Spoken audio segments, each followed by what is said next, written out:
a message or there it is. That's it. Got it. Okay, there we go. So those of you that don't know, so all of the different Zooms that we've done all throughout COVID and the different speakers that we've had in the education is we do have a YouTube channel and all of those videos are stored there. So if there's anything in the past that we've done, you obviously have access to that and go back and listen or maybe have your staff listen as well. Paula, do you want to go through the housekeeping items before we continue? It looks like she stepped away, so I can go ahead and do that as well. So if you're not talking, please put yourself on mute. We will be recording the meeting for those that could not attend. If you're speaking, please introduce yourself, your company, and your location. And use the chat box if you have any questions. Even while Joey is speaking, feel free to use the chat box, or if you go down below, there's a little toggle that you can raise your hand. And when you do raise your hand, that puts your image at the top of the screen, and then we know that you have a question without having to interrupt the speaker. So feel free to use those two options so that this could be interactive and we can kind of ask questions as we're going along.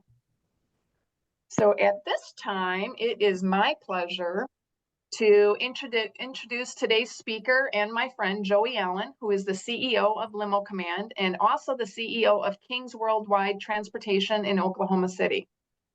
Joey has an extensive background in sales and service. He's active in his community and is an active member of MPI, Meeting Professionals International. Joey also serves on the board of the Oklahoma chapter of GBTA, Global Business Travel Association. Joey's discussion today will focus around call centers, a buzzing topic among our membership, as many are exploring ways to not only optimize and streamline operations, but to also improve service to our customers. So at this time, I will turn it over to Joey. And like I said, if you have any questions, please ask them while Joey is speaking, and we can make this an interactive presentation. Joey, it's all yours. Thank you, Tracy. Thank you, Art, and thank you, Paula, and the association for asking me to speak this morning. When Paula and I first spoke about this, she said, I'd like for you just to talk about what outsourcing is sort of about and not necessarily make it a commercial. So I'm going to talk about what call centers do in general. If you have questions about what we do at Limo Command, I'm more than happy to answer those either here live or when we're finished. I'll be happy to give you my contact information because I don't think that every call center is a good fit for every company.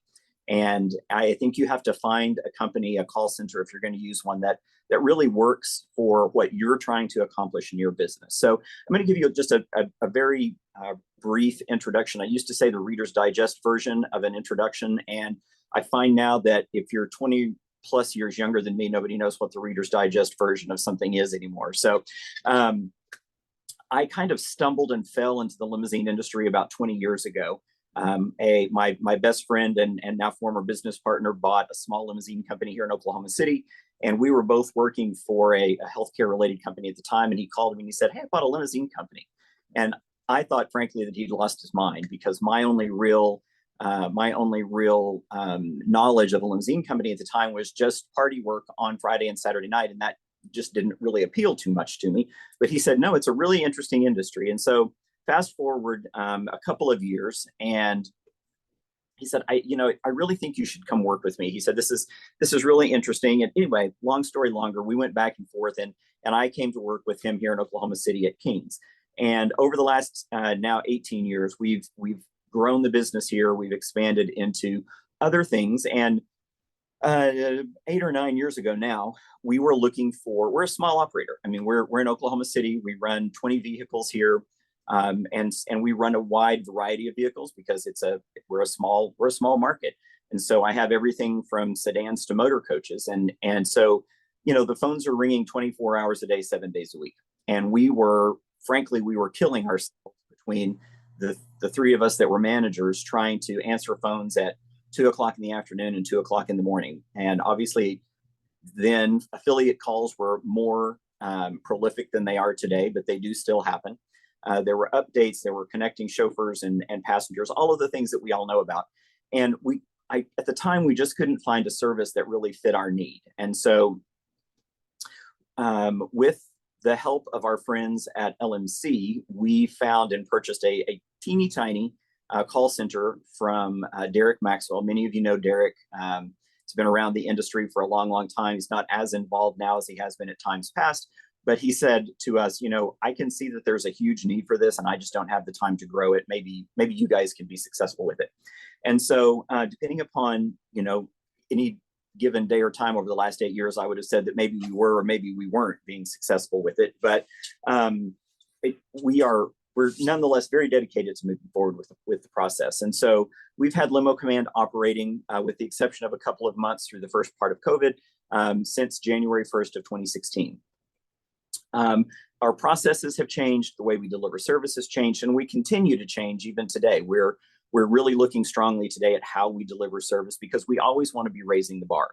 And, call centers are, and I don't know that I even love the term call center because I'm not really certain that we fit a true call center model. When I think of a call center, I think of calling, for a cell phone or some sort of a tech related issue where you say, hey, I've got code 9467823 popping up on my phone and I don't know what that means. And somebody puts that in, they pop up a script and suddenly they're telling you what to do to fix your phone. Our work is much more interactive than that because I really call us a reservations and dispatch center because that's really what we're going to be doing. We're not just taking messages. We're actively doing quotes. We're putting in reservations. We're making changes. We're doing cancellations. We're shifting drivers. We are connecting passengers and chauffeurs. We're doing wake-up calls. Really a myriad of things depending upon what any given company might want someone to do. So when we talk about outsourcing, I don't want to get too far ahead of myself. When we talk about outsourcing, I was thinking about how to relay this information. And we have at LMC, we have a little internal motto that we use, which is, you do what you do best and you should let someone else do the rest. And we've done that as business owners for a long time. We're not all bookkeepers or CPAs or tax accountants. And so we subcontract, we farm that work out. Some people do that with HR work. Some people do that with their mechanics work. We don't, as small businesses, we can't have every resource that we need hired and under our roof on a full-time basis. And so as small operators, and I really put a small operator anywhere from someone that does, that has one vehicle up to about 50. And we have clients that fall all within that realm. We just can't afford to have everything that we need under our roof all the time. So we have to subcontract. We have to farm out work. So I think what it behooves us as business owners to do is to determine what our time is best spent on. Maybe as a business owner, my time is best spent out visiting clients, building relationships, and drumming up more business. And once that part is done, someone else can answer the phone and take the reservation and be the friendly voice on the end of the phone. Maybe we are the best, maybe we are the best person to be on our phones taking reservations and talking to our clients. And so we subcontract or farm out other pieces and parts of our work. I think it's up to each one of us to determine what it is that we do best. And then you either need to hire it or subcontract somebody else to do that. And so at Limo Command, again, we do our best to tailor our service to what each individual client needs. We have clients that we do nothing but take messages for, and we have clients that we are there 24/7 reservations and dispatch. And then we have people doing everything in between. We have some people that are just evenings and weekends. We have some that are just overnights. We have some that just use us as overflow, during the day when their office is open so that they make sure they don't miss a call, or if somebody has to jump in a car and go cover a trip, that their phone still get answered by a live human. Because we all know that if somebody has to leave a message, 9 times out of 10, they're not going to call you back unless they're a very dedicated client. They're going to move on into the next person on the list and get the need met. So, having someone live answer the phone, even if that person that answers the phone says, yes, I'm sure that we can help you, but, let me take all the information and have somebody call you back in just a couple of minutes. Even that is better than leaving a message sometimes. So think it's just important to determine what your goal is when you're looking to outsource something. So as I said, we do everything from very basic message taking to full service. That includes monitoring email, that includes monitoring some sort of, I used to always just say zip whip, but some sort of texting or live chat. Join the meeting. Live chat or texting service, and that's becoming more and more common and prolific.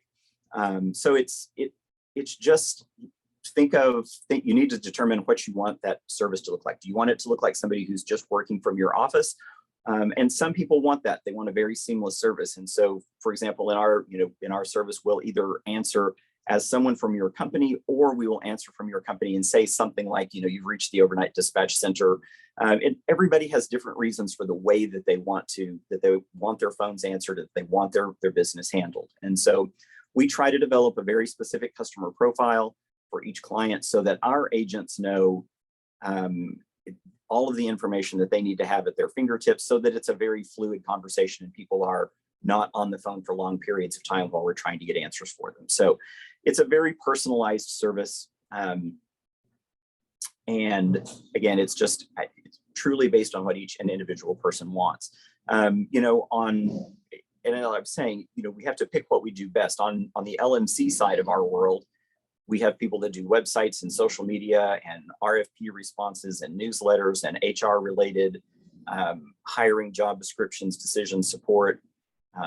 We work with optimizing Limo Anywhere and Fast Track and rates projects and those kinds of things. So it really is, again, my opinion, everybody needs to determine what works best for them. So that's kind of an overview of what we do. I often joke when I hire people and tell them that we're not doing rocket science. This is nothing that we do is rocket science. If I'm hiring somebody for Kings, I explain, at the end of the day, we move someone from over there to over there. And there are a lot of details that go in between, but at the end of the day, that's basically what we're doing. So at Limo Command, we're just trying to help people get moved from over there to over there. So someone has their hand up. Who has a question? Yes, that would be me. Tracy, Windy City Limousine, Chicago. So Joey, I'm familiar with your services. I actually used to use Limo Command. God, it was like 8 years ago already. Yep.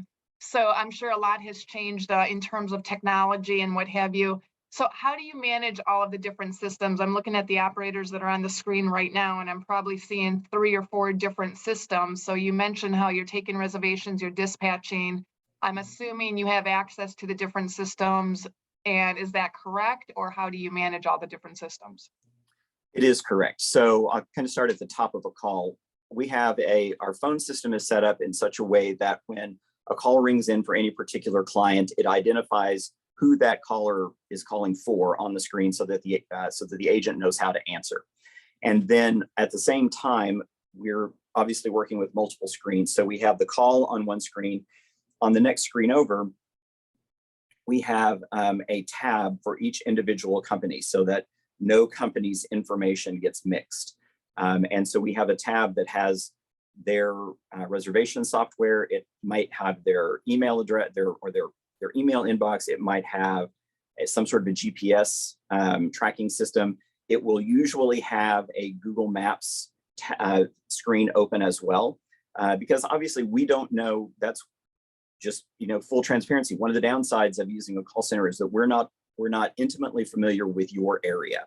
And so our agents have to become very adept at very quickly putting in information into Google Maps to know how far it is to get from point A to point B. Maybe it's 12 minutes, maybe it's 2 hours. So we have all of that information at our fingertips as soon as a call rings in.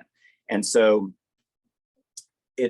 I would say 98% of the clients that we have access to their reservation system. So with Limo Anywhere, with Fast Track, those are web-based systems. So we usually just have our own sign-in. And that way the owner and the company can determine what level of service they want us to be able to provide. You can set your levels of administration there. So obviously that's up to each individual company. And we do have a couple of clients that we work off of basically a manifest only for the next 48 hours. And there are various reasons that happens. I will be honest, there are some systems that are more difficult to master than others. Livery Coach, because it's so customizable, for example, is sometimes more difficult to master than Limo Anywhere or Fast Track, just because, not that they aren't customizable as well, but it's just the point and click system is easier for some of those systems than it is for others. And we have a number of different systems in the office. Obviously, Limo Anywhere and Fast Track are probably the most prolific that we have. So yes, we have access to dispatch grids. We create a specialized tab in our system for each one, so that when that call comes in, that person's information pops up and we have only their information on the screen to keep everything separate. Got it.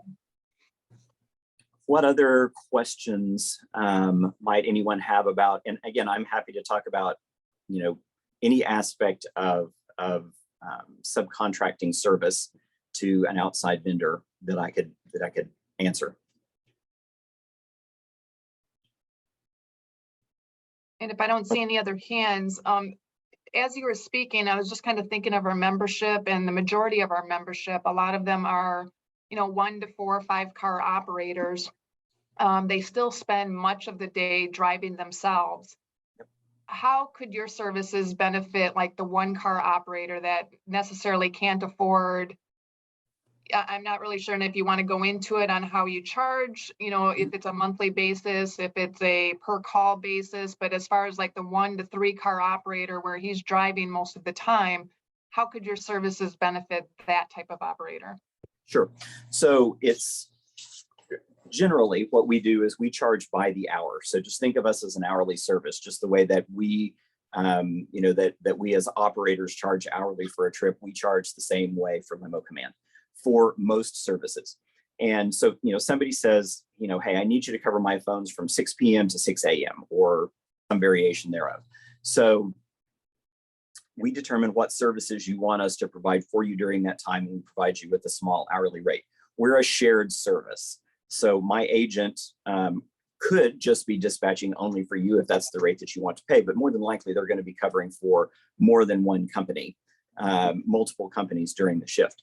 And we try to segregate the operators, my agents, to a certain number of companies, or at least give them primary on a certain number of companies, so that they're more familiar with your policies, your procedures, your drivers. The drivers get to know the agent, so it's somebody that they're familiar to speak with. So when we really started Limo Command, we really had in mind small operators. I mean, we are small operators, and the people that find themselves in the car still because they have certain clients or because they absolutely need to drive. I drove a trip yesterday. I completely understand, how that has to work. And so when you find yourself in the car, going back to the comment that I made earlier about leaving a message, I think having someone answer the phone live, I think that pauses for a longer period of time that person looking to, continue to go down the list of companies that they may be calling to try to get their trip covered. So if you're a smaller operator, we do have what we call overflow service, and that can work in a number of different ways. Maybe it's a large office that just needs to make sure that if a call, if they're having a busy time, they're having a staff meeting, whatever the case might be, the phones ring to us and they get answered live. For a smaller operator, that may be, hey, I've got to go jump in the car and cover an airport trip, so I'm not going to be it would be best if I didn't answer my phone for the next hour and a half.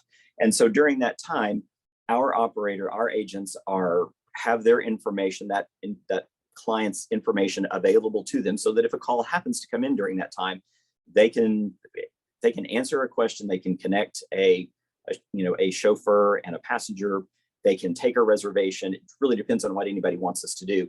The difference between overflow service and regularly hourly service is that overflow is a completely reactive service. Unless the phone rings, nothing happens on our end. So we're not going to be monitoring a dispatch grid during that time to check flight arrivals. We're not going to be doing any other dispatch functions. We're just waiting for the phone to ring in an overflow situation, where with a full hourly service, depending upon what services we might be providing for anyone at any given time, we could be monitoring your dispatch grid. We could be monitoring a GPS system. We could be monitoring email or chat functions, et cetera. So the overflow service And the overflow service is priced accordingly. So it's priced at a level where if a small operator just wants to make sure that they're not missing phone calls, it allows that opportunity to happen at something that's affordable for anybody, basically, in my opinion. Does that help answer that question a little bit, Tracy? Yeah, yes, definitely. And I think the focus, I've got one or two more questions. The focus is hoping to provide everyone on the call different ideas that they haven't thought of. Yep. I know when I was using Limo Command, I was specifically using Limo Command on Wednesday afternoons. Yes. For my management team, where Limo Command would answer my phones. Our chauffeurs would already be dispatched out, but they would just oversee for the next 2 or 3 hours. But what that allowed for me was I was able to have all of my staff on Wednesday afternoons in order to have a company huddle. So that means everyone could be involved within the company huddle. We weren't interrupted or disrupted by phone calls and by chauffeurs calling. Limo Command took all of those calls so that I could meet with my team on a regular basis. I also did holidays at that time. So, the slower holidays, such as, July 4th, Memorial Day, Labor Day, those family holidays where it's extremely slow. That allowed for all of our employees and our office staff to spend time with their families, and then Limo Command just answered the overflows and they kind of took care of it for that day. So that was helpful because I was able to give the entire team, time off during those holidays when it's much slower for us anyways. So just looking for different ideas that haven't been thought of, or how this type of service could benefit your company, whether you're driving or just improving your customer service that you're not able to do now, just because it's difficult to hire somebody that's full-time when you have these ancillary services that are already available to you at a very cost effectively. Yeah, go ahead. Go ahead. I was just going to mention that one of the other things that some of the other things that people do, if you have a small office, maybe you just have one person in the office, maybe you're the only person in the office and you need to take a lunch break or have a lunch break or go to a doctor's appointment or any of those things, with the overflow service, calls can just roll to us during that time. Again, it's 100% reactive. We're not going to be monitoring dispatch grids and that sort of thing, but at least we can take a call if you've got a passenger looking for a chauffeur, something like that, we can always do. And yes, I mean, our offices never close 24 hours a day, 7 days a week, 365 days a year.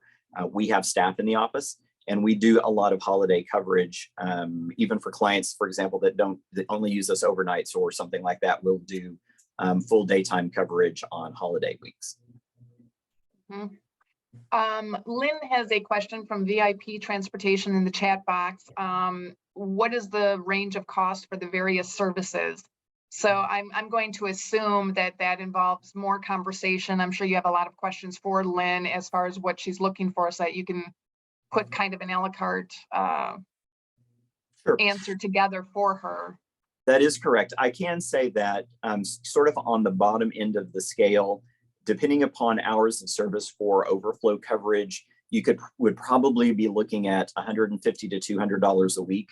And then again, services just kind of scale from there, depending exactly upon what you're looking for. And yeah, I would be absolutely happy to. No harm, no foul on quotes. And I am not a high pressure, high close salesperson.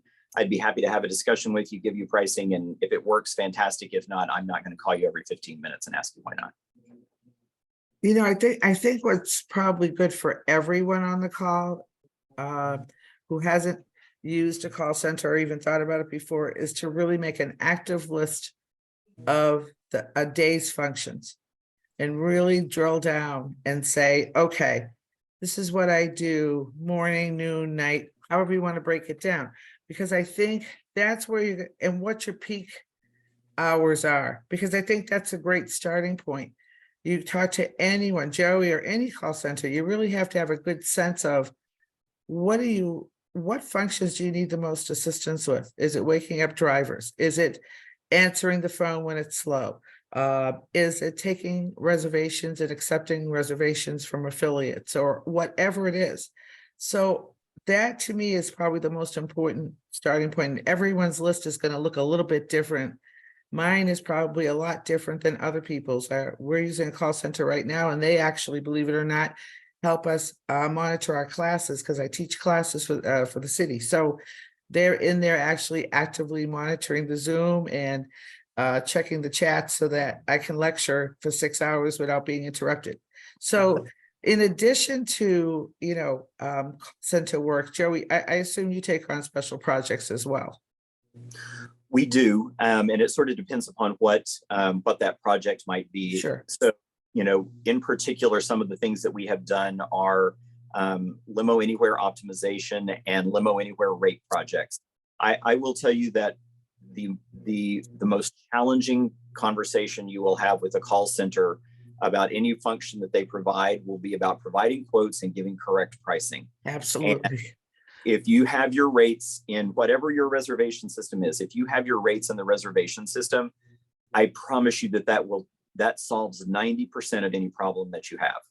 That is by far, because we're all small operators, and we do this for this client, and I know this. Why can't you remember that we do this for this client? It's because I'm doing things for 13 other clients here, and you remember it because you do it only for this one, but I may not be able to remember that from the call center standpoint. So as much, and we have a lot of people that have a lot of specialized things, and we do our best to put together client profiles that are so that our agents are able to respond to those things. But the more information that you have in your reservation system and the more optimized that it is, the more successful that not only you and anybody that you have in your office will be, but certainly anybody that you outsource to will be.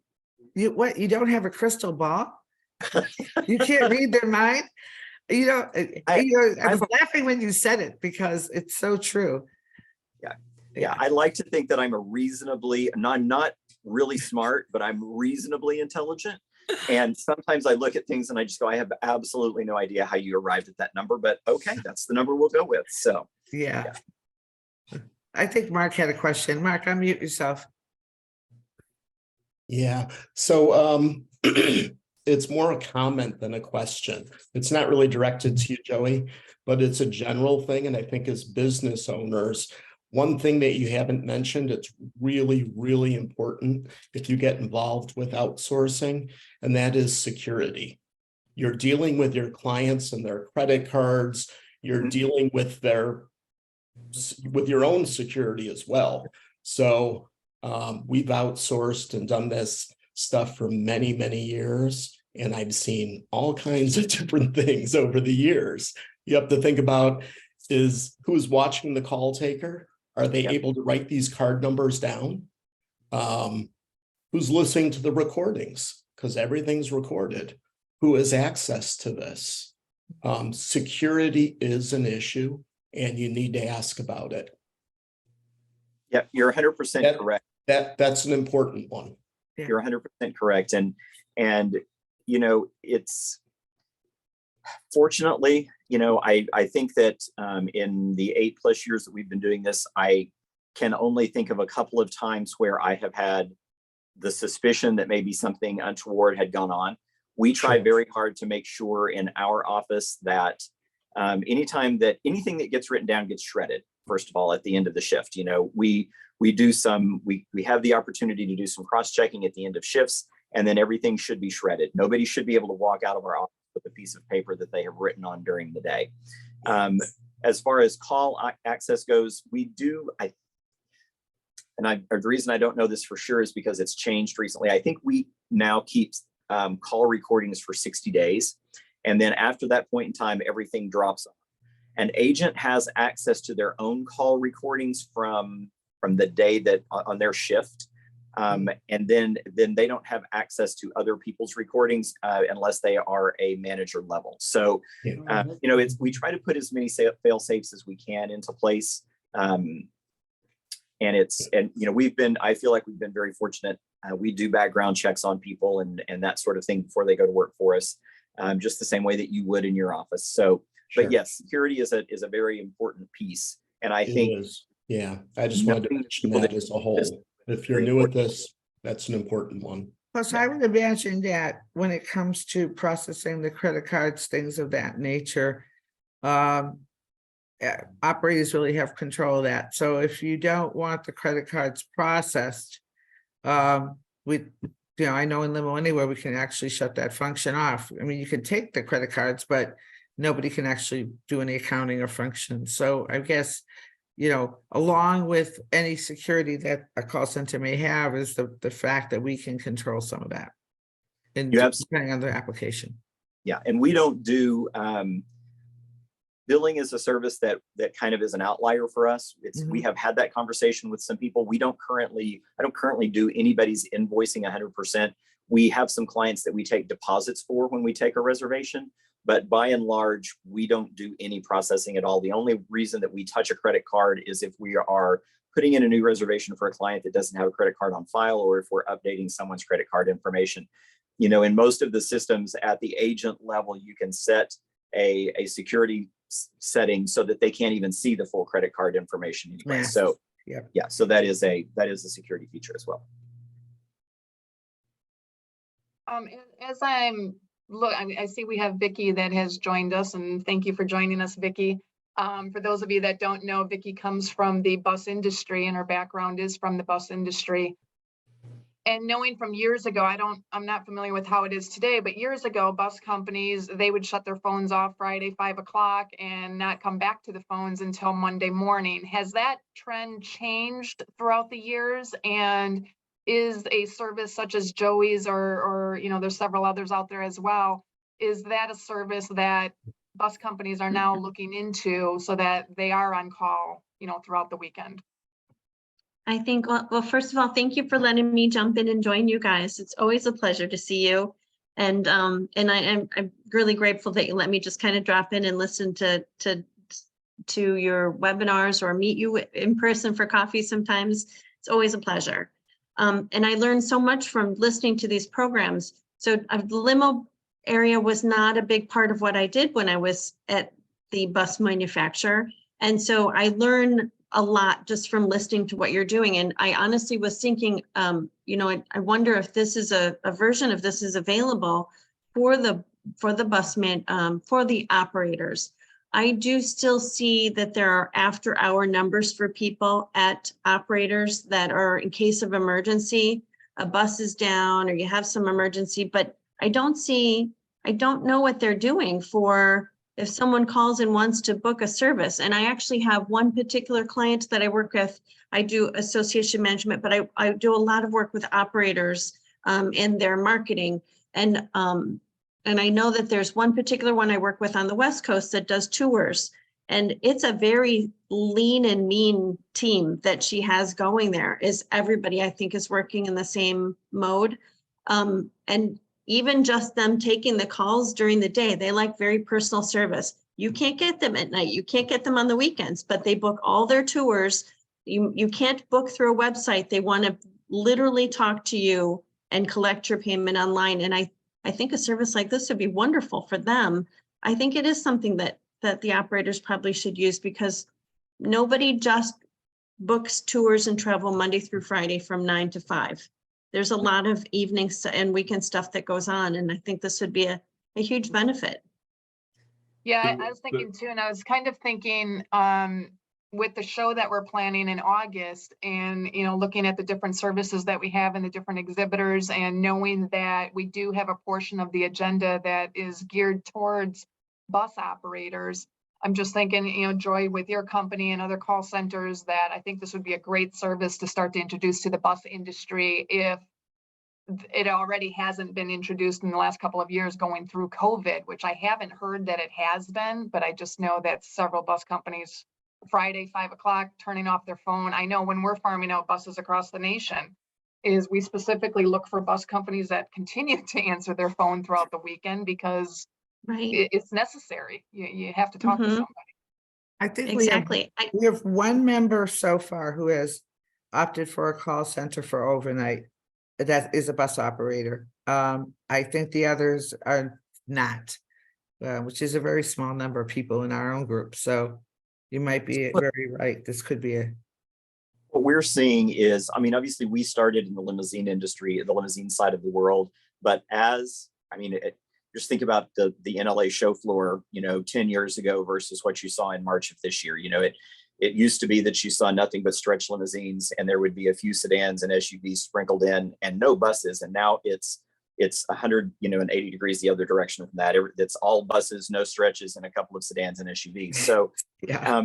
as we as an industry have morphed into larger vehicles, we do see, I have one client on the West Coast who does nothing but bus work. And he's been a client. He was a pre-COVID client, went away during COVID, and he's back, and he does a lot of work in Northern California. And so now he uses Limo Anywhere for his busing system. He has a very distinct program. I don't know that there's any reason why we couldn't do this for a bus company, again, as long as everything was documentable, about their policies and procedures, and that their booking software was optimized in such a way that we could provide a comprehensive quote, based on their system. And so we haven't done a lot of it. We have some clients who have a number of buses in their fleet, and we deal with those. But as far as bus only companies, we haven't had a lot of those, but it's something that is 110% on our radar.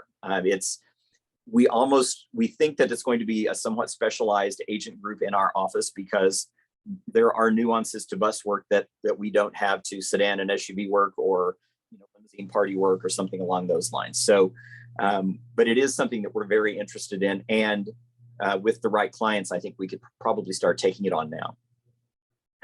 If I could just add one more thing, is I think I would have a perfect person. So I think for me, it sounds like my particular operator client that I work with, I think their business is 50-50, tours and charters. But I mean, tours meaning they put together the tours, they book it, they have a dedicated vehicle to it.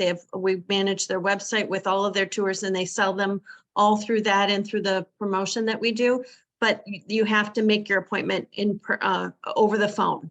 And I think that's something that would be a huge relief to get off of their shoulders, because, as I said, they're really lean and mean. So I'm almost thinking, because of the tour business might be the first go-to, but she may see that it's, that the other side, maybe you guys could grow that side of it and use her as sort of a pilot or something, if you don't already do that. But I'd love to talk to you more about her. I would be happy, and I'm happy to share my contact information. I'd be happy to visit with you and or her about what her needs might be and be able to do. Sure. Yeah, perfect. Thank you. Thanks, Tracy. You're welcome. Go ahead, Mark. Unmute yourself. Unmute. Yeah, thanks.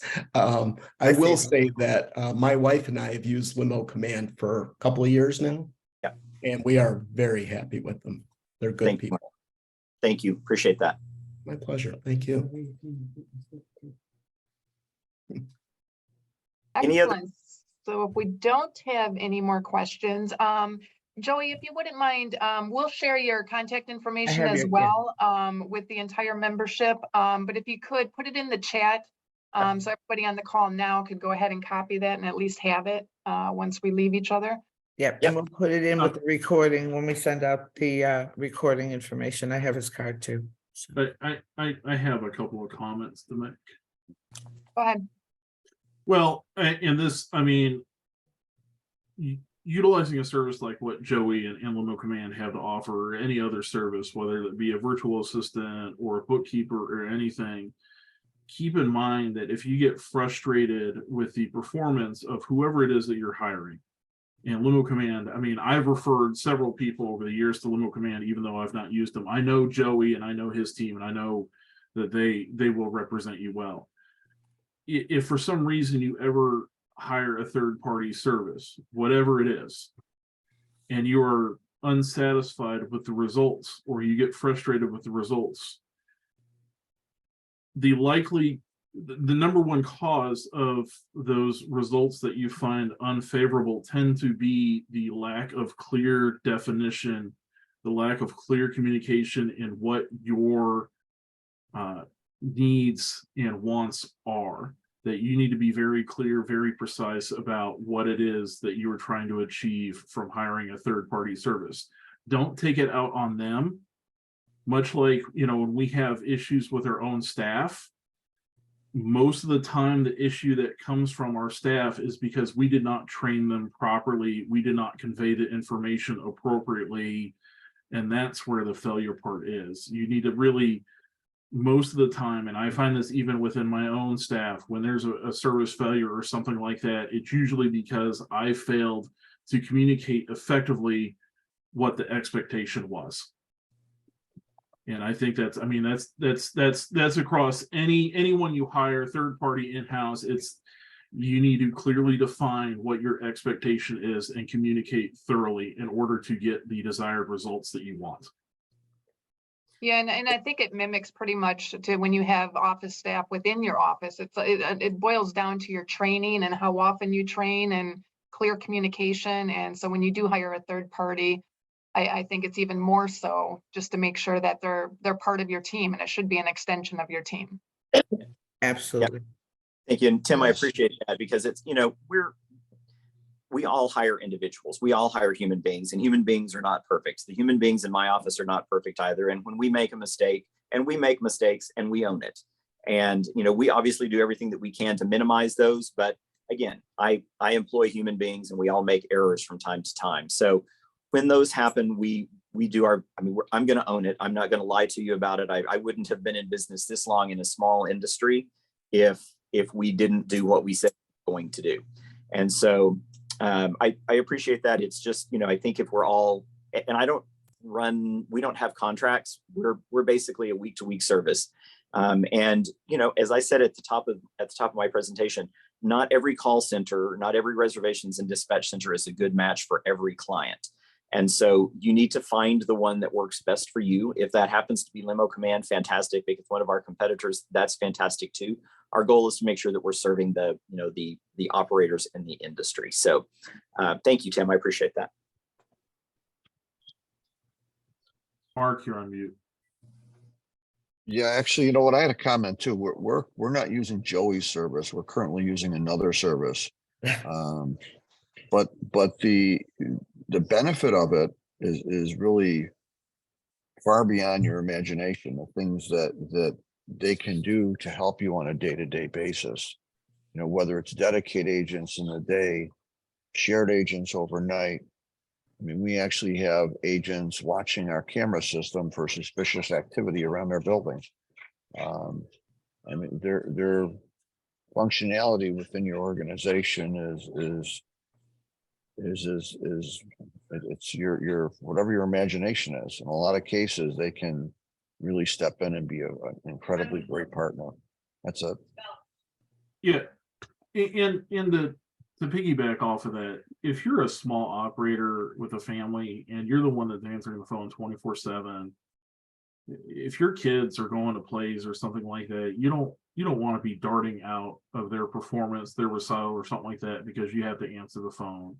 You really, I mean, it can be a relationship saver. I don't have a family. I've got a cat, but I know that there are people that, you know, that it has caused great strain on their relationship, on their family, when, you know, a parent has had to get up and rush out of the auditorium to take a call because something didn't occur right, or someone needs a quote right now or something like that. Utilizing a third-party service like Limo Command or anyone out there can really, I mean, you know, the joke is marriage is grand, divorce is $100,000.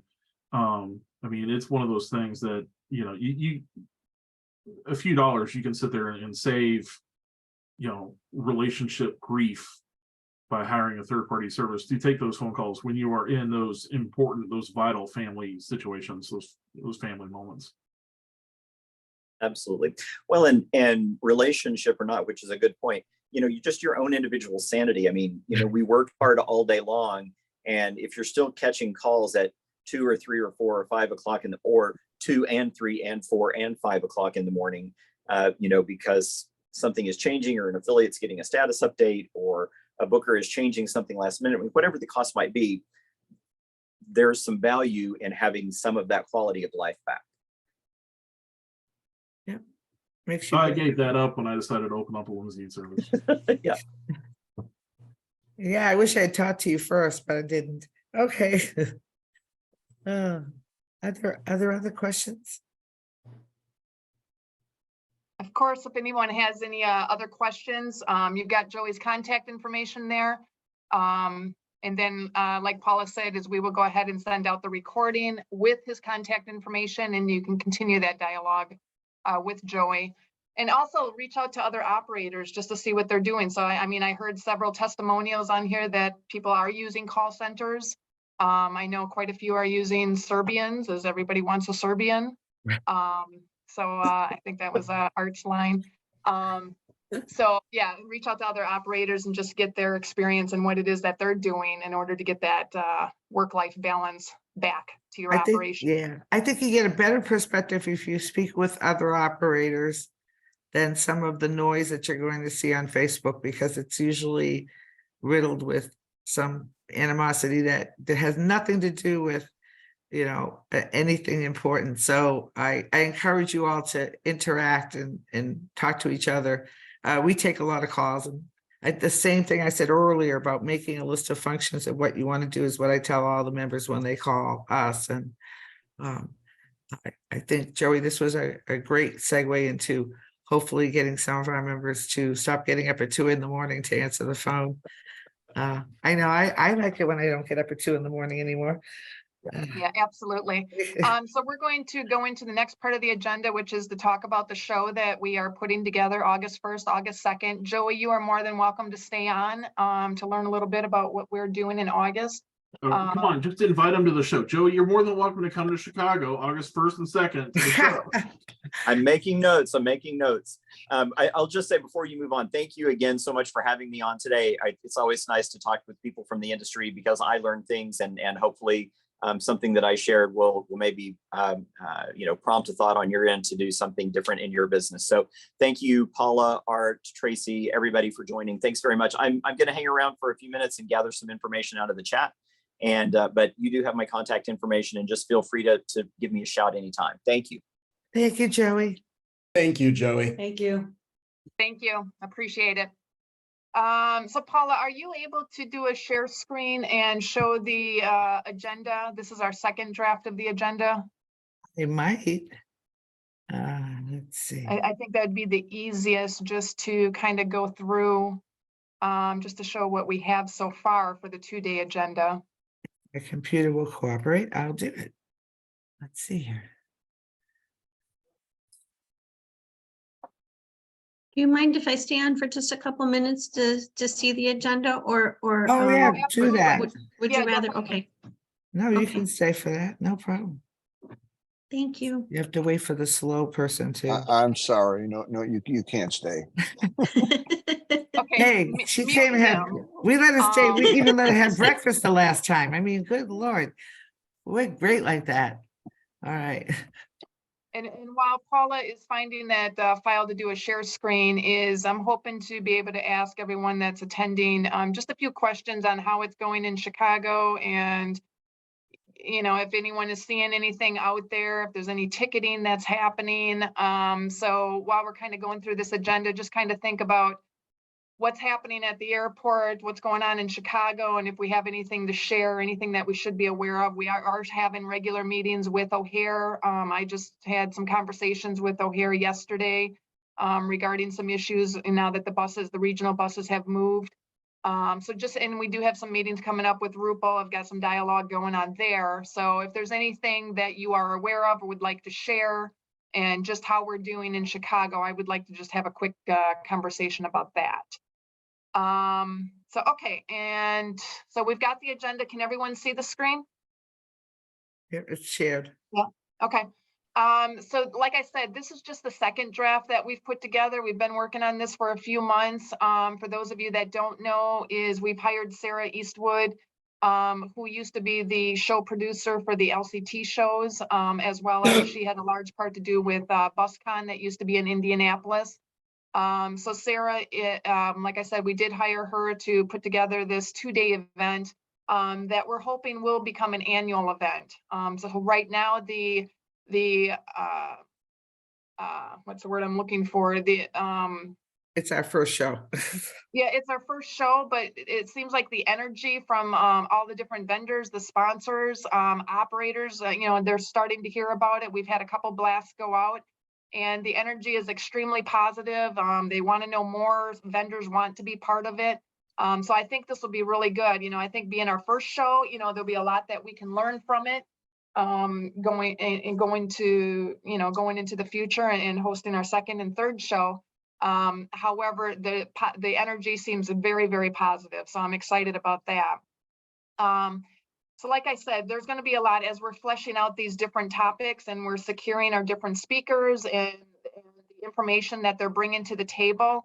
The agenda will change slightly as far as the details that will be presented. However, this is pretty much the skeleton that you will see August 1st and August 2nd. Yeah. So everyone will be setting up the first day of the program from 9 a.m. to 3. So during that setup time for exhibitors and vendors, we'll start our very first session, which will be at 1 o'clock.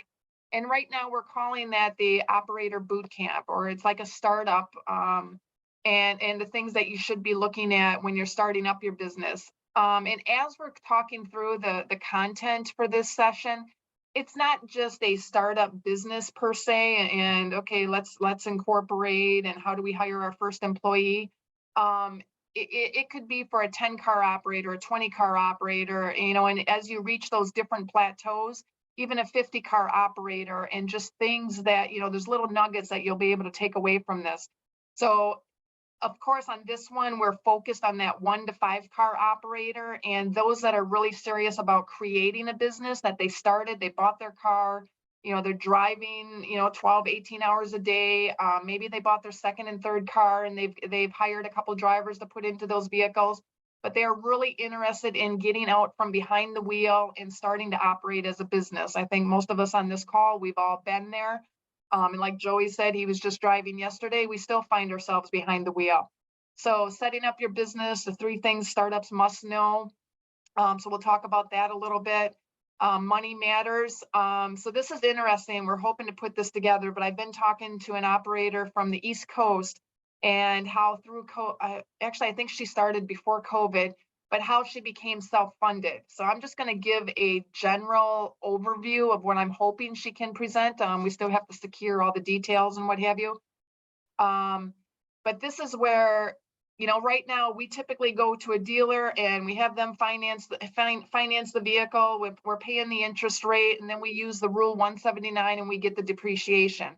But what if you were to open up a leasing company and you self-fund it? So you save up enough money, you're saving up $20,000, $40,000, $60,000, and you start to buy your own vehicles and lease it back to your operating company.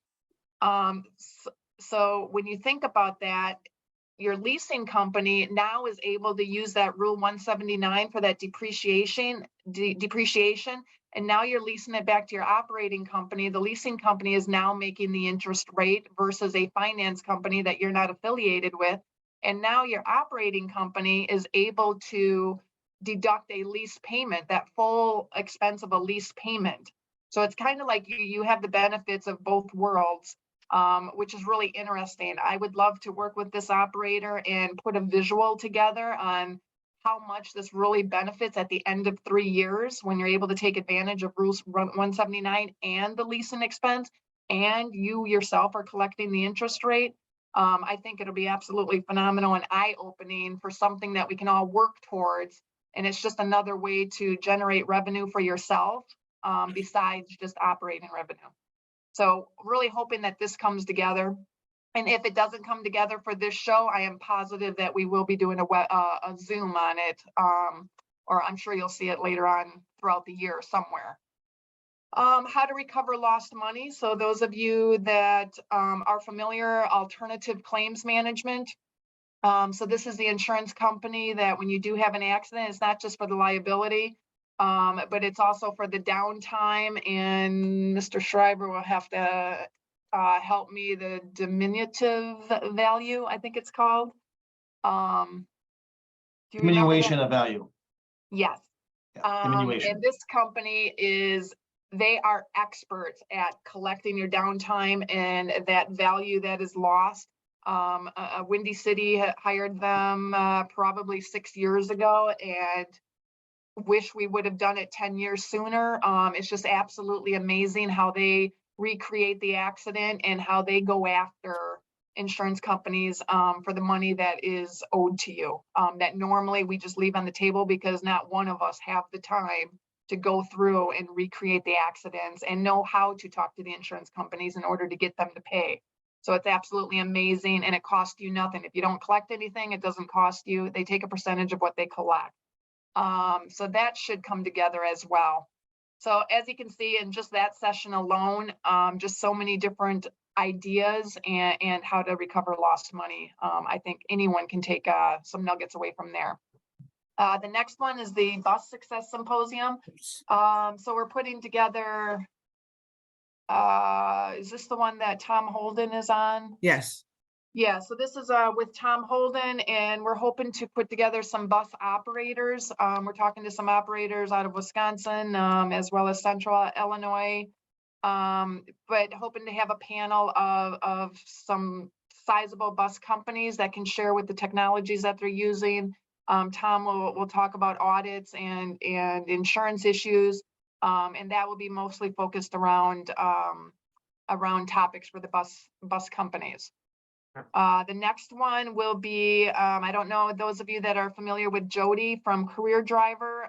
Career Driver is a company that just got started within the past year. I don't think it's been more than a year yet. No. But she's been doing an excellent job as far as finding, recruiting, and now they've built a company around, they will actually do all of the steps for you. Like I said, recruiting the drivers, onboarding them, the background checks, the drug testing, and have them totally ready for you to hire and put on the road. And from what I'm hearing across the nation for the presentations that she's done and for the work that she's doing is operators are, you know, if you don't have the means for a full-time HR department and a chauffeur department, operators are really, really happy with the services that Jody is delivering. So I think that'll be interesting. Let's see. We're talking to PAX. We're talking to Bruce and James from PAX and doing a seminar on chauffeur training. And it's not just about chauffeur training and so that you have better chauffeurs, but as far as the company and the company owner is how can this reduce your insurance costs? How can specially trained chauffeurs, how can they reduce the loss of clients and as far as employee turnover? So just by, you know, instead of just training your chauffeurs when you first hire them, is that you're training them throughout the year, and the end result is that it's benefiting you as an operator in regards to insurance, loss of clients, and employee turnover. And I think they have quite a bit to share there that would be helpful. So then at 4:30 at the end of the evening, that's when our grand opening will be. We'll have opening remarks from the association. And since this is more of a Midwest show, we're inviting our friends from all of the surrounding states to go ahead and share what's happening in those states. I know Ohio right now they're dealing with a lot of airport issues, a lot of regulations within the surrounding areas there. And they'll be able to share what's happening in their area. We've already had some registrations, or some people have already booked their rooms from other states, operators from Kentucky, Indiana that have already booked their rooms. So we're expecting operators from all over the Midwest to attend. So for those of you that are listening, feel free to pass out this information. But this is focusing on as a Midwest show, if you will. As you've seen in some of the blasts that have gone out is we have BMW and who is the second sponsor? BMW, who are the two main sponsors for the entire show. They didn't hesitate and they've actually been sponsoring the Florida show that you're probably seeing a lot of. I believe that's next week, and as well as GCLA. So they've been big sponsors of the regional shows. And then next on the, let's see, is that the first day? So we'll have special guests that are flying in. We'll have Ken Lucci, who always has a wealth of information to share. Ken has been extremely active, probably the last 7 or 8 years in mergers and acquisitions for companies across the nation. So he has a lot of information from different companies, small companies, mid-size, as well as large companies that he's been sharing with the industry. It's always up-to-date information, extremely valuable information. And then we've got Matt Doss, who has come to speak to our association several times in the past 15 years. Paula, what is his title in New York? He used to be the taxi commissioner in New York, correct? He was the transportation commissioner for the city of New York. Yes, and so now he's the ITRA president, and that's the same association that Rupel sits on the board. Is that correct? It's the regulators. Yes, it's an association of statewide city and state regulators. It's a global association. Yes. So obviously that's extremely important because so now you've got and these are representatives from all across the nation. So Rupel, who we have a very good relationship with, she's the deputy commissioner of Chicago, who we meet with often, and she sits on the board with Matt Doss. Matt, we always have the ear of Matt Doss, and he's always able to, when we have questions on why is the city doing this and what's going on with rideshare, that's Matt's world. So it's always good that we can tap into Matt. We can kind of get the thoughts of where the city's coming from before we approach the city. And I think that's extremely advantageous, and it's just great to have these relationships so that we have a better understanding and that we continue to be heard. Is that what, even if we don't have a direct issue that's affecting us, it's still very, very important to get in front of these people, just say hi. Hey, I see that Terminal 2 is making some changes. What's going on there? It's just really important that our industry stays in front of these different entities, if you will, that they know that we exist and they don't forget about us. I think it's really easy for livery to be forgotten about when they're dealing with rideshare and taxi. So then we're going down. So this is something I'd like for everyone just to pay attention to, because it could have a value of anywhere from $2,000 to $5,000. It's called Media Central Open. From what I understand right now, this is where you're able to sign up before the show. And while you're at the show they'll do an interview with you and put together like a marketing video of your company, of you, the services that you offer, and they'll put together a very professional video that you can use for your own company.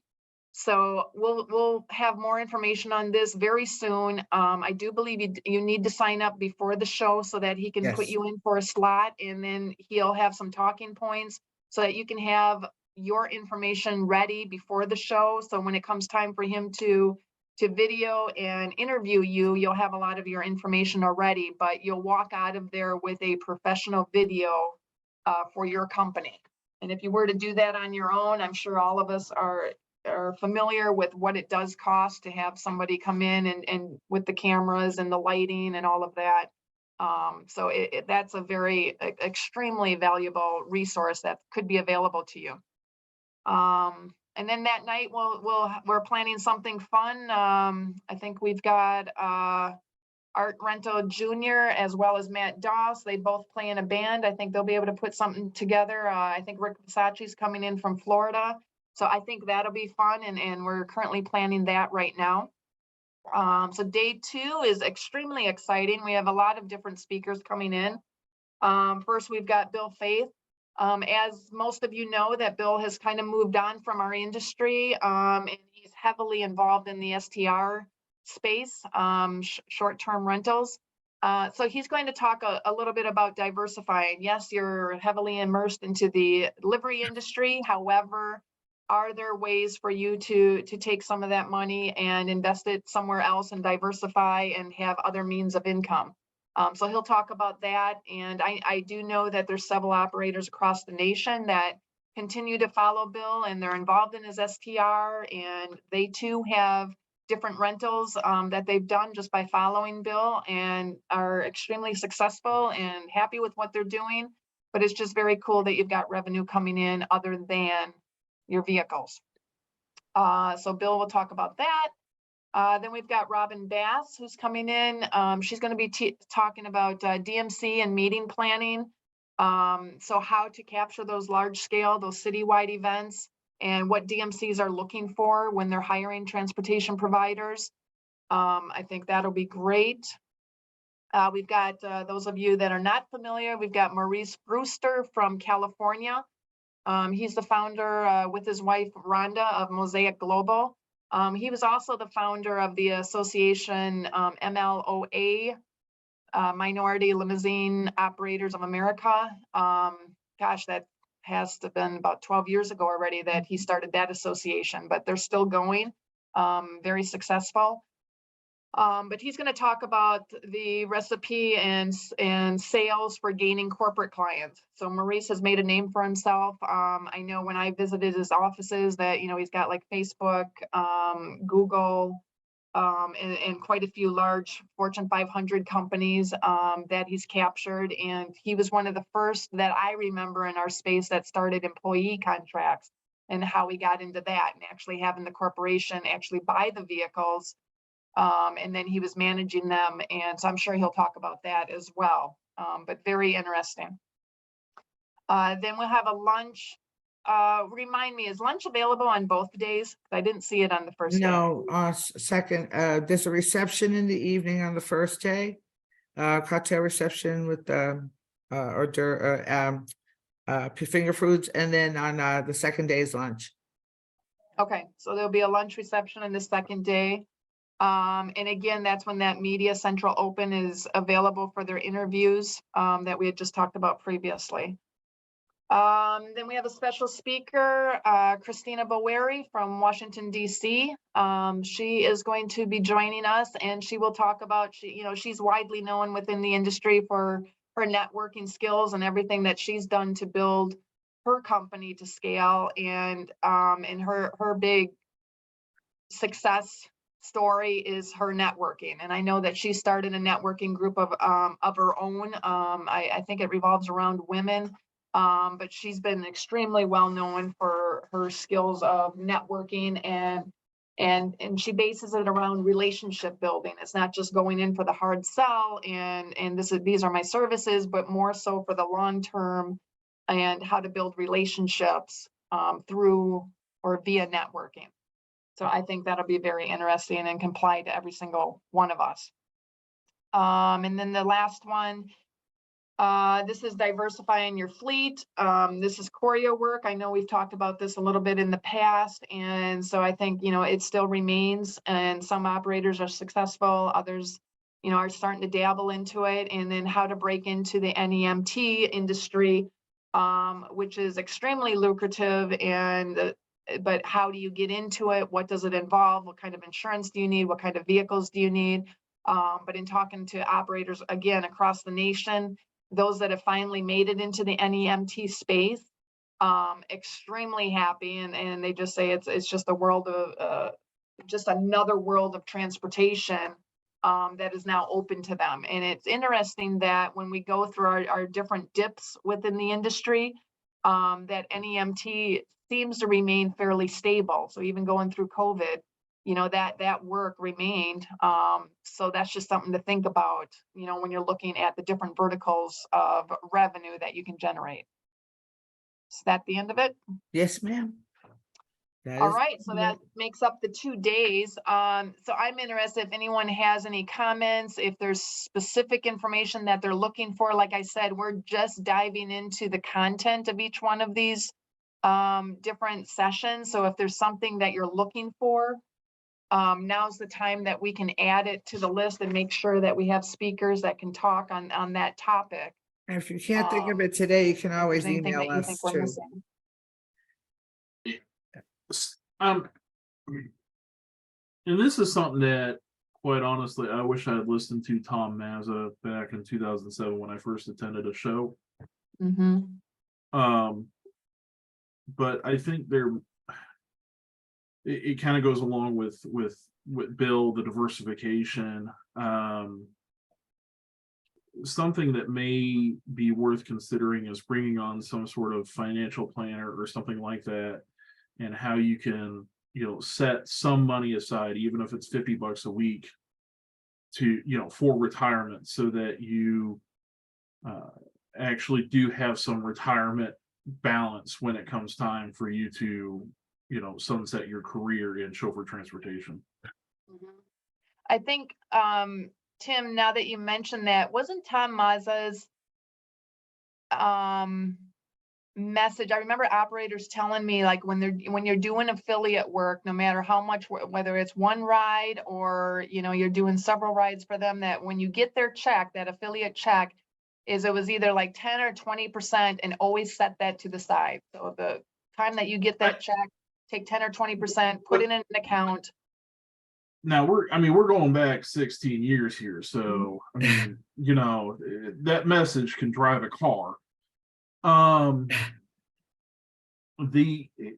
remember it as, you know, setting aside 50 or $100 a week. It didn't really matter, you know, whether or not it was an affiliate trip or something like that, but just setting 50 or $100 aside a week into a retirement account that you can't touch, so that when it does time, you know, it does come time for you to retire, that there is something there. Because we are, so being business owners, you know, we're under the impression, and it's not a bad impression necessarily, that the best investment is in ourselves. So we sit here and we take every penny that we have and reinvest it in ourselves, whether that be training, education, our company, you know, whatever it is, new piece of equipment. But I truly think that some sort of some sort of mention, somebody coming in saying, hey, this is what you can do, you know, at $50 a week or $100 a week, you know, and some of the benefits of, you know, a Roth IRA or a Roth 401k or whatever, and setting that aside to where you cannot touch it until you reach a certain age, that you have something there when it does come time for you to sunset your career.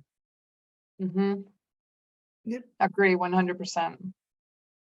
And because I mean, it's one of those things. I wish that I had listened to him 15 years ago, because my retirement account would be vastly different than what it is now. I do have a retirement account. I have wised up at the grand age. At the time it was 39, but now 40 years old, that I have plenty of time left in my life to put money aside for retirement. But there are people that, you know, are my age and older that haven't even thought about that. And it's just more of a, I don't want someone to necessarily have to continue running their company and driving vehicles at 80 years old because they didn't do anything, you know, 40 years ago. And that's all it is. That it's just, you know, it's I want people to come out of this with something, and, you know, and that's, to me, you know, again, even $25 a week over, you know, 20 years adds up, you know, if it's invested in something with some sort of return, that, you know, that they're not living in government housing on Social Security only because they didn't plan. Right. Totally agree 100%. So I took some notes down while you were speaking that we can bring up. I mean, and $50 a week, you know, it's not a lot, but over time you're talking about, you know, $2,600 a year. That adds up, you know, especially if you put it in something that doesn't have any sort of taxes on the growth. You know, that adds up over time. We tell people, you know, it's a tank or two of gas a week. Okay. Yeah. You know. Yep, agree. Anyone else?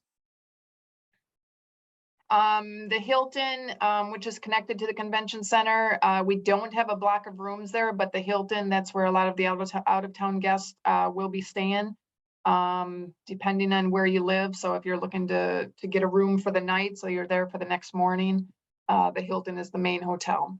Mm-hmm. Is George gonna sponsor some seats behind home plate at a baseball game? I think I still need to tell him the dates, actually.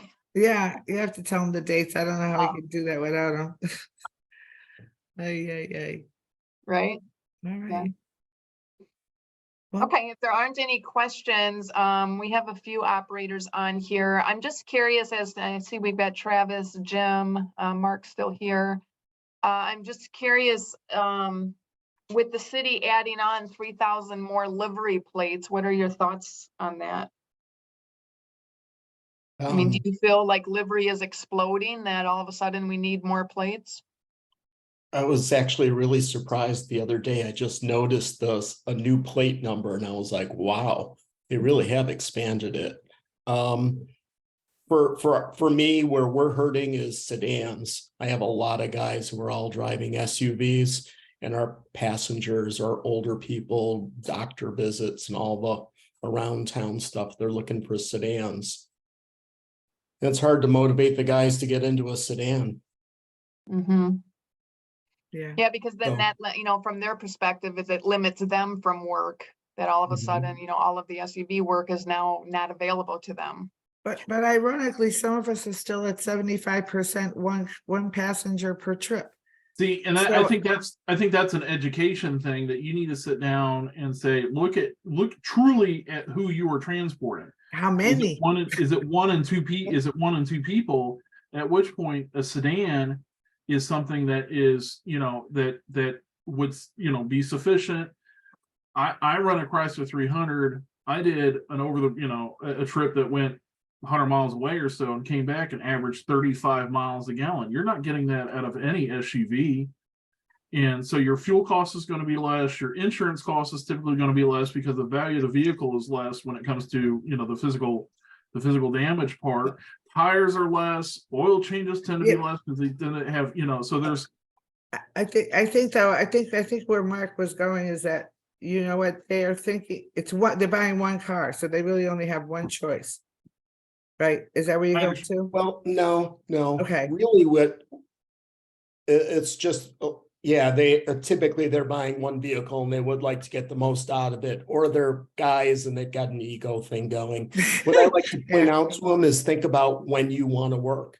You want to be a 5 a.m. to 4 p.m. person, a sedan, because, or are you a All night day long, person? yeah. You enjoy being out there at night. You want to do concerts. You want to do bar work. So, most of our stuff, of course, is airport and elderly type of thing, transportation. but that's just how that's how I would say is look at truly what your passenger count is. Mhm. And while it may be 20 or 25% does need an SUV, does running an SUV 100% of the time make sense in the long run? Yeah. And I just, you can get really good used, Chrysler 300s out there. And I know that, Chicago's all about, it's got to be Lincoln or Cadillac or something like that. My clients get in the Chrysler 300 and instantly they think they're in a Mercedes or something like that because of the way the lighting is in it. I'm like, no, this is Chrysler. Mhm. And just, the maintenance cost that I've had on it over the 65,000 miles that I've operated it has, you're talking about, a set of tires is $700 versus $1,200 for an SUV or something like that. And it just, Yeah. stuff like that You know, that makes it considerably cheaper to operate versus an SUV. I'm not really in favor of more regulation, but I think in many cases, the only thing that's going to save many people in our industry is more regulation. DOT has a requirement of $1.5 million in public liability. Mhm. You need to have an ICC number if you're going to be crossing state lines or going within 20 miles of the city of Chicago. And these types of rules in the past, I thought they really stunk. But at this point in time, we need to find ways to raise the bar of entry into our industry. So that I you don't can't think just that go out was- and buy a Chrysler or finance an SUV and get $350,000 in public liability insurance and just start operating. Mhm. Well, We I need think to raise the bar of entry. I think we need to go back to the question. So when the city is adding on 3,000 more plate numbers, Mhm. who are they accommodating? Uber Black. Like, They're do you accommodate- see them coming into your fleets? Do you see these added numbers that all of a sudden you're adding them to your fleets? I haven't been adding a lot of drivers. I'm very content where I've been. And at this point, though, I'm gonna have to add a couple more.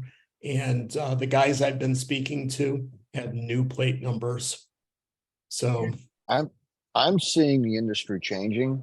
I think that what you're seeing is you're seeing people, well, Paul is training, 45 a week, something like that. Most Every of them other are week. going out. Yeah. really? Most Yeah, of those drivers, Yeah, about you- 150 a month. Depending. So most of those I drivers are wanna going get back out. to the question is 150 drivers a month are being trained to obtain a hard We're card. not seeing them. Yeah. They're going into TNC. 3,000 more plates are being added. Yeah. But I don't see them flocking to our specific industry. Right. So which You means think they're they're going to Uber ride Black. share? Yes. So what I do after every exam is I talk to them about what they plan to do. Mhm. And more than half of them, sometimes 3/4 of the class is going to do Uber Black. They Yeah. have no interest Okay. in working It's for a been livery simple- company or, A simple solution or simple thing that took place is this Bill 2231 that just went through the Senate.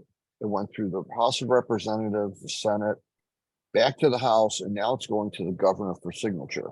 If that bill goes through, any TNC in operation in Chicago is going to be responsible for the people they're going to put behind the wheel. So if Uber or Lyft wants to hire 500 or 1,500 or 2,000 drivers and put them in Uber Black to compete with us, they're going to be responsible for those drivers. When those drivers rape somebody or something happens, But that's going they're to get open to shut the down. lawsuit. At this point, though, they have not going to no- allow that to happen. well, They will Well, shut that one down, I think. I think we need to push that to happen, because without that happening, I think we're going to see problems down the road. I mean, we've gone through House, Senate, and back to House, and it's on the governor's desk right now for him to sign that. And they will Yeah. now be classified as a common carrier, which then makes Uber and Lyft, a rideshare company, responsible for the incidents. Up to this point, Mhm. because they are not a common carrier, it's they always are on the not driver. responsible when something happens in the car. I mean, I that's, get it. I think their money will talk louder, and I don't believe it's going to go through. That's my own guess. Right, right. hope you're And wrong. that could happen. Yeah, I mean, I get it. None of us have, I it's get not it. nothing's ever assured bet, it's on his desk. But I Mhm. think what's interesting is the amount of support it Well- got in both houses. I mean, it Mhm. it wasn't a The lot other of thing that objection. went, the other thing that went through is FMCSA has confirmed with us that as a limousine operator, you legally have to have $1.5 million in public liability insurance. They also Sure. came back to us and said at this point in time, they don't have the staff to enforce it. Sure. So basically, all these Ubers and Lyfts that are coming out are not getting 1.5 million. See, They're getting $1 million. Mhm. If they were pushed to the 1.5, that would raise the bar of entry. And according to DOT, they don't have the ability to enforce it.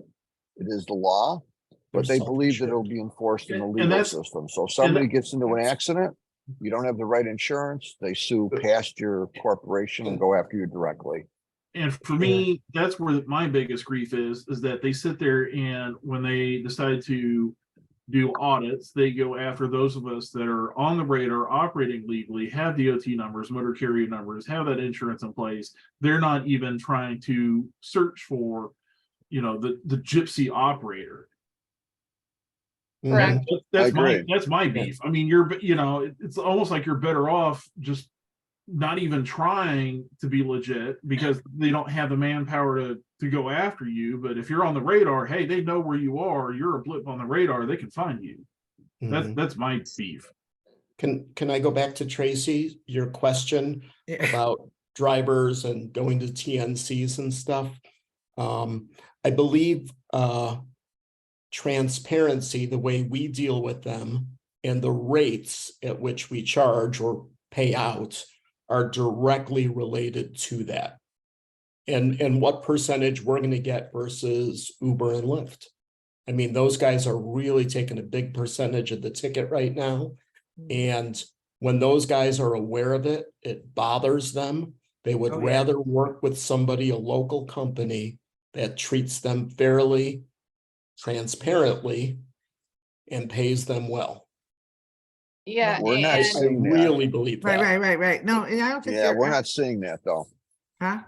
And We're not And- seeing that. I think as a group, we all need to work together to say, this is what we offer. You can go there, but look what happens when it surges. They're making, and they're taking oh $3 my to gosh, I $5 a can't surge is believe- what I'm hearing from my drivers because they know Uber drivers and they're saying they're sitting at O'Hare waiting for 2 hours for a $3 to $5 surge.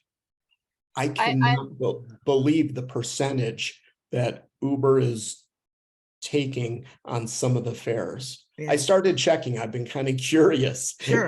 And I was just astounded that they're taking 40 to 50% of the fare. Mhm. I'm on We've quite done it a like few 3 times. Just amazed. I'm on quite a few different rideshare Facebook groups. It's just the drivers talking back and forth, and it's just really Mhm. interesting and how they strategize and what they do in order to make a living. But it's amazing, and I hear it from drivers that are coming in here to interview. Is they are very open about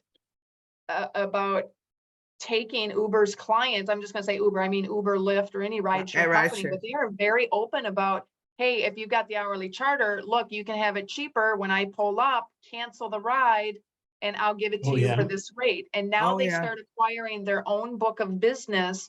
So like I just sent an email to Rupal yesterday, and I said, Rupal, I'm just going to vent a little bit and just hear me out. I'm not asking I don't need any answers. I know we don't have solutions. I said, but I'm concerned about the delivery industry and what's happening to it. I'm concerned that you added on 3,000 more plates. However, they're not going to the delivery industry as we know it. It's going to Uber Black. I sent her photos that have been sent to me in the last couple of weeks of T-shirts and jeans and just not dressed the part. I said, I know you don't regulate uniforms and dress. However, I said, our industry is now becoming or being seen as what the taxi industry used to be. And I said, and this is, again, it's coming from Uber Black. It's not coming from our Mhm. industry. Our industry is suits and ties and represent well. And I said, but the general public, when they see a driver coming out of an SUV, they don't know whether that is Uber Black or whether that belongs to Pontarelli, Windy City, private car. The customer Mhm. doesn't see that, but yet they see this driver popping out in a T-shirt and shorts. And with the airport, you've got Terminal 2 that has now turned into the rideshare hub, and we're Mhm. parked a mile away, but yet we have a more high-end service, and it's prearranged, it's professional, but yet you've got an entire terminal in the middle of the airport that is focused on rideshare only. So what does this become 1 year from now, 2 years from now? What actually happens to our industry when you see this stuff happening, and as it's spiraling in a negative way? What happens to our industry? And I want to go back to the book of business. So all of these rideshare drivers, they're extremely open, and you go out and talk to any one of your drivers that have their own book of business, ask them where they got that book of business. I guarantee you That's a a- majority has gotten them from rideshare, and now it's become their client. They get it However, from what us too. Don't happens? kid yourself. Mhm. Yes. And I said, but what happens when, rideshare Uber does have $1 million policy when the app is on, but now they're taking these clients. What kind of insurance do these guys have?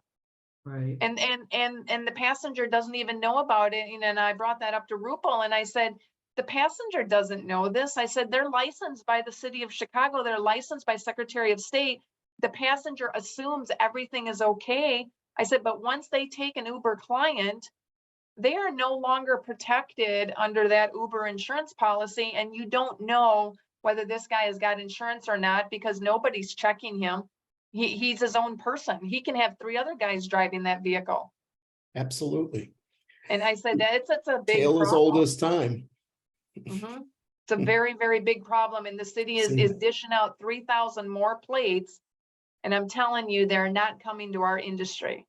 So we're being flooded with all, and we were just on an airport call last week or the week before, and they were kind of lecturing Paula, Art, myself. We were on that call.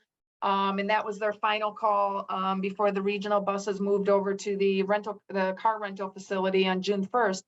But then they wanted to address the commercial vehicle lot. And they were kind of lecturing us, being from the association, and why so many livery vehicles are there. And so I raised my hand and I said, arrest them. I said, give them tickets. I said, that is not what we teach our chauffeurs. Our chauffeurs know to park in the lot that we're supposed to be parked in. I said, these are your Uber Black drivers that you are mistakenly classifying them as our industry. I said, they don't belong in our industry. I said, from the association, we tell all of our members where we're supposed to park. I said, Yeah. give them tickets, arrest them. They shouldn't be there. Yeah, we tell our staff 3 that too. You now get a that you're ticket not there, supposed to be there. right? But So yeah, so as soon as I said Uber Black, the person from Uber was on the call and said, well, where is this? And we'll geofence it. Now we think it's working because the That's- drivers are telling me they don't see as many Uber drivers in the taxi lot anymore. That's But- very but interesting. that They is so- geofence it, yeah. They Hmm. they misidentify us all the time. All they see is a black car. You know, they don't know unless you look inside. Like if you look at the display and you happen to look in the windshield, you'll see that they're doing Uber. But otherwise, they look just like any other car, except that they also are damaged. And I was talking to Art about that. Like we've seen some cars in the lot with duct tape on them on the bumpers and stuff. And I said, wait a minute, we have an ordinance that says you can't drive a vehicle that is unsafe or damaged, and yet they're in there driving. I mean, they're parking in there, their cars are damaged, and so, you know, it's kind of concerning.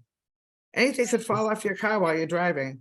it's concerning when your own airport is misclassifying you or misclassifying a group of drivers that are there as delivery industry, when we all know it's Uber Black. Nobody's training them. They don't know where to go. They're just following They're their asking app. our drivers how to get we had one guy come up to us and ask us how to get to Terminal 5 last week. Oh, He was wandering along, he was wandering in the lot. And my driver said, I felt bad for him, but you knew he was an Uber driver, right? And I said, I'm sure. So ironically, the question I get from the city all the time is, why are these people coming into the city and they have brand new cars, but they don't have a chauffeur license yet? I got that from the attorneys there. I get it from RuPaul. I say, you know, because they can go to Uber Black and drive livery. So in a way that has caused, I mean, there's so much confusion. And what I've been telling operators myself is that when you are interviewing drivers now, I would encourage you all to make sure that you know where they've been driving as a chauffeur, because 2/3 of these guys have never been a chauffeur. They walk in and tell people they're chauffeurs. Just Mhm. because they have a chauffeur license does not make them a professional chauffeur. We give them a I license saw class. yesterday, we have a training class that's in session right now, and I think there's 12 that are in the class, and yesterday was the first day, and I heard AJ personally walk out 2 of them. It's like, you come in here in jeans, go home and change, come back. Well, I don't have a suit. So you know, they came right straight from Uber, We've- come for their first day on the job, and they walk in jeans and a t-shirt. The one guy had shorts and sandals on, and he's like, no, go home and change. Well, I don't have a suit. I've Um, gone old school back to, we don't want nobody sent. So if they're not friends with one of our drivers and have known them for an extended period, we really don't want to get involved. Yeah, I just, you know, I don't want it. I want experienced guys. yeah. It's Keep harder it to find simple. them. So I noticed that we have Jim and Travis still on. Do either of you have anything to offer? Is there anything that you're seeing in the city? Do you want to be included in future meetings that we have either with the city or the airport? I can't speak for Jim, but I would definitely want to be included with future meetings that you have with the city. You know, the ordinances and the rules and the changes, you know, they happen so frequently. It's just good to be a part of that. Agree, totally agree.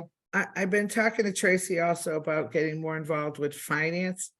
Because quite honestly, this last go around with the new machines and the removal of the paper stamps and all that was a surprise to us as usual. And with our insistence, they put it off twice, because the first question we asked is, well, you're gonna pull a stamp machine. What's gonna happen when that guy shows up the first day and doesn't know about it? And they said, well, you'll tell them about it. And I said, okay, so that's several hundred people. What about the rest of them? And before you know it, they started an email chain. We talked to aviation almost every other day, and said, guys, what are we gonna do if somebody shows up and doesn't have a stamp app on their phone? So they pushed it off, I think actually twice. We rather not work that way. We rather be in front of it, not behind it, because it's actually more work for all of you. And And so I've been talking to Tracy a little bit about like trying to get finance a little more engaged, because BACP does not do the finance stuff.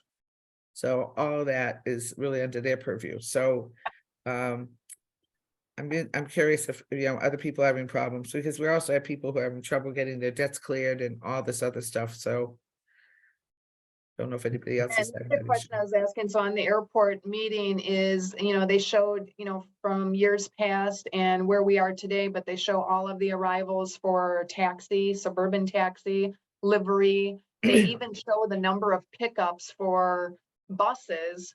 And so I had asked the question, well, what about rideshare? How many is rideshare picking up? And it was absolutely crickets, but I'm going to continue asking the question, because why is it that rideshare doesn't appear on that? I'd be very interested in how many millions that they're picking up compared to the rest of us. Yeah. Well, And We those operate as one of our businesses, a safety lane in Chicago. And we're seeing a big uptick in industries that at one point were licensed by the city of Chicago with medical plates. We're now seeing that Gypsies. being done with straight plates. And they're taking the vehicles and they're just getting them inspected and literally forming TNCs. So you got Uber and Lyft, but a lot of the medical transport is being replaced by individuals with their own cars with companies that have opened up TNCs with the city. The industry's changing. I think that in our case, our industry, I think the only salvation for it really is to raise the bar of entry. But it's my opinion. Well, and to be aware and make sure that we stay in discussions with the city and they, okay, this is becoming a problem. Let's not wait until it is a huge problem, but just so that they're aware of what's happening. I think it changes the image of us as well, because the banter at the airport, the yelling, the swearing, screaming at attendants, doesn't happen from our drivers, but it certainly is happening with other black car people who jump out of the car. An enforcement person will pull up behind them. And I've been told this by several operators, and they'll jump out of the car and start screaming, swearing, and throwing slurs at them. And, you know, so that's not our drivers. That's We're definitely certainly being blamed for it, because Ben absolutely. he's my new best friend, and he calls on a regular basis of, your guys are here. And I said, give me the plate number. And often it is not a Windy City plate. And again, my message to Ben in aviation is arrest them. Ben, oh my God, I do not miss those phone calls. Yeah, Oh, I told Tracy, be careful, he's God, gonna I become your hated best that. friend. Oh But my you- God. I know. Oh, and I think But you now know what? He's I have not been totally there. wrong. vent Right. and tell me about his days and the vent and how awful his job is. And the first thing I asked him, what's the plate number? Okay, that's not one of our vehicles. I know Right. they all look the same. Well, yours have a Hard on my guests plate holder. So facing me. yeah, they yelled at one of my drivers and said, "You livery." He yelled at one of my drivers a couple of months ago for something, and my driver was very calm, and he said, "You people are not, all you Luma people suck. You're nothing but a bunch of crybabies." So in one breath he calls Tracy crying, and then the other breath he yells at the limo drivers. And so yeah, I don't pay any attention to him, and you don't see him on the aviation calls, because in the pecking No, order he was he's, there. huh? He Yeah, was but he there. doesn't get to speak. That was the camera that was set up in the room, and there's 3 of them sitting Right, around. they would, yeah, but he won't be actively speaking though, ever. No. There's a reason for that. But when they have the triennial calls, I mean the semi-annual calls, so we do send them out to all of you so you can join us. It is an open call. There was one taxi driver on there this time, but completely an inappropriate question, but generally it's usually the operators themselves. So your classes are filling up? Oh, no. New I training am and stuff? 5, my growth is 5x since pre-COVID, which means we went from 20 people in a class a month to over 100 a month. And Sometimes doesn't have an more. opening until the end of July. I don't have an opening until the end of July. Yeah, and I'm Interesting. my competition is Olive Harvey, and they don't do as much as we do. You know, rumor has it somebody else is applying to do the training, but I think they'll quickly find out that it's not as fun as they think it is. And people are demanding the license. I need to drive. I can make 4,000 a week doing Uber. That's what they call and say. All right, and I'm like, really? Geez. We did an exam last week, and I always ask the students where they're going, what their plans are. One guy said to me, I got a job offer. The guy said I can make 3,500 a week. I said, oh, which company is it? I'm pretty well connected. I'm curious. Oh, I don't know. That's because there isn't a company. They say it all the time. They're fishing, especially because a lot of them are coming from trucking, and they want to make the same money that they were making during COVID. And the reality is they're not going to. Our best drivers, may make, half of that, but it's not 3,000 or 4,000 a week. And I even talked to Art about it the other night. We're just chatting about the buses, and it's the same thing. So there's a lot of demand because there's a lot of people leaving trucking right now. So like next week's class has about Really? half of them are CDL drivers. Yeah. So what's going on in trucking, may I ask? Well, Or an remember there Uber was effect is what I'm really looking. there was a spike during COVID because containers were backing up and things like that. So there was a big opportunity for a lot of independents to get on board. And I'm not the expert on trucking, but from what I understand from people who tell me, they were paying higher on the loads, significantly. The cost to bring a container from China to California during COVID spiked at about almost 15,000 a container. And right now today, the same container can get here at around $1,500. Right. Wow. So they're definitely leaving. So it's dramatically dropped. Well, and part of that is, because I have some friends in the trucking industry and I talk to them about this and get some inside information, if you will. What happened during COVID is you have companies like Walmart and Target. If you look at the number of orders that they were placing and the number of containers that were on those ships that were going to Walmart and Target, it was astronomical. They just kept ordering and ordering and ordering and ordering and saying, we need some of this stuff to stock our store shelves. We'll deal with it once it gets here.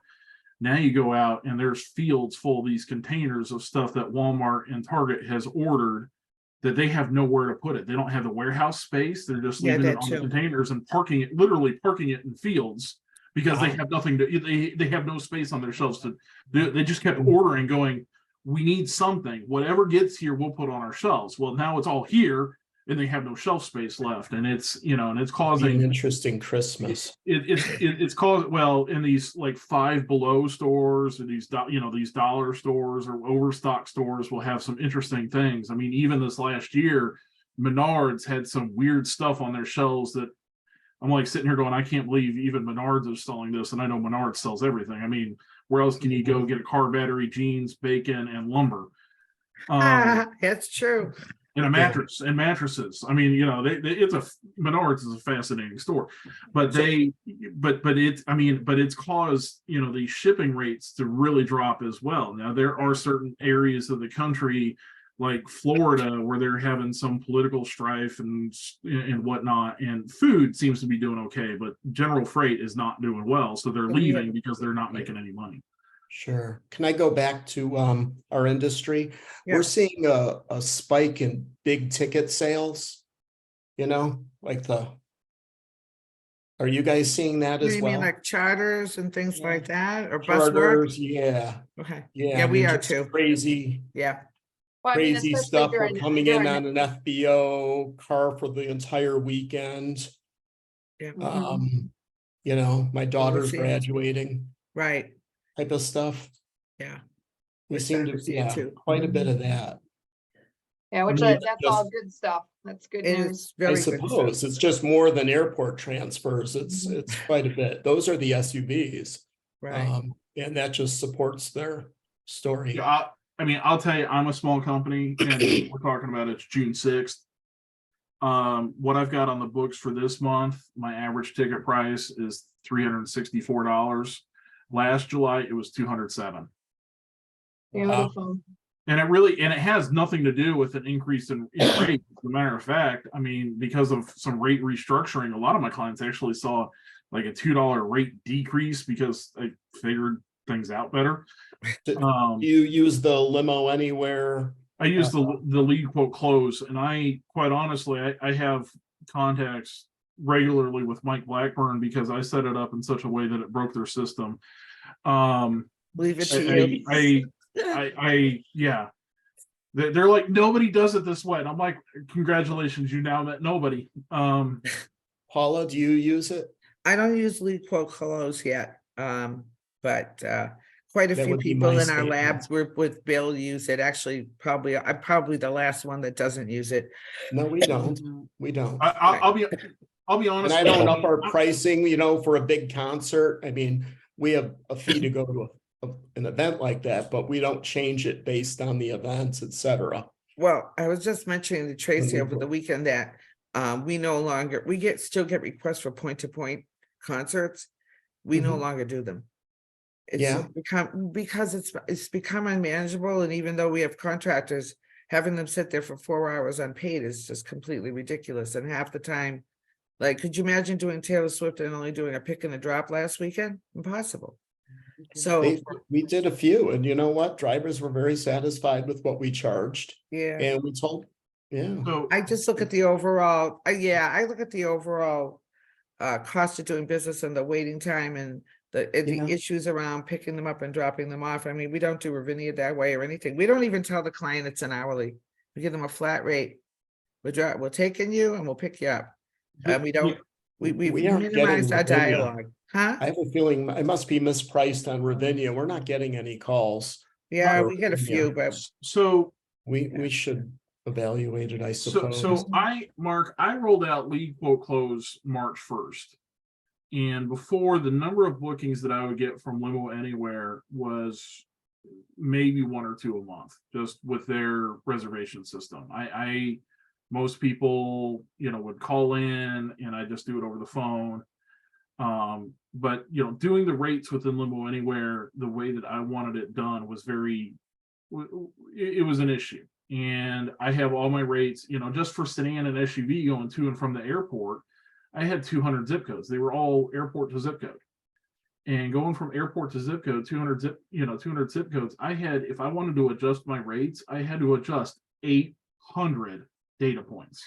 Yep. And it was problematic. And now with lead quote close, it's like, if I want to adjust my rates, I go in, I just like 3 numbers and it goes through the entire thing.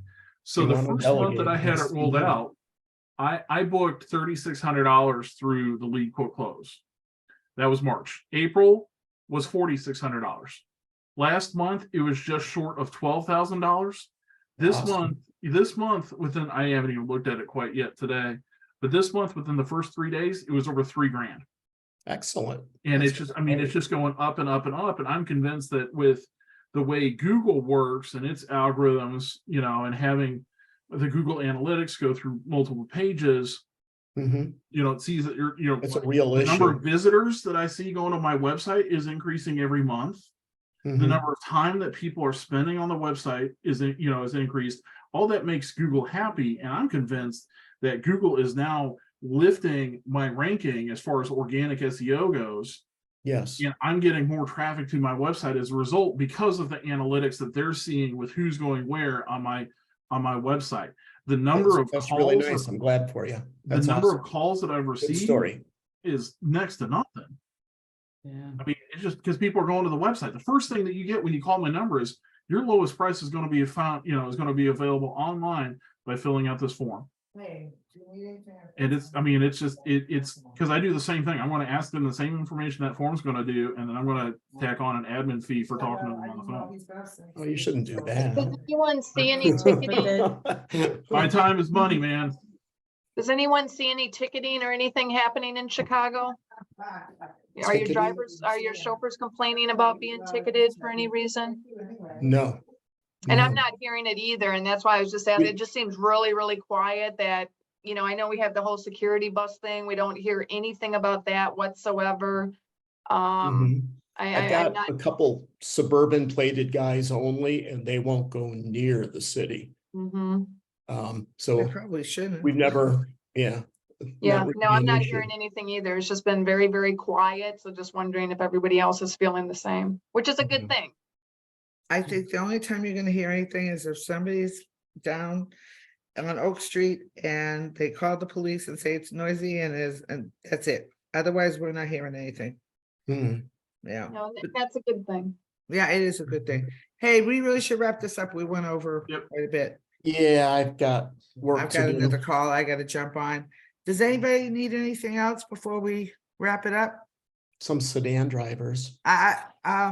Listen, send me an email offline and I will put you on we keep a list for the students and we distribute it, so we can talk. Okay? Maybe that'll help you, I don't know, but All right. Thank you. thank Have a you. good Great. day. Thank you, Hey, everyone. thanks Oh, have a great Have a day. great Happy June. You too. Bye.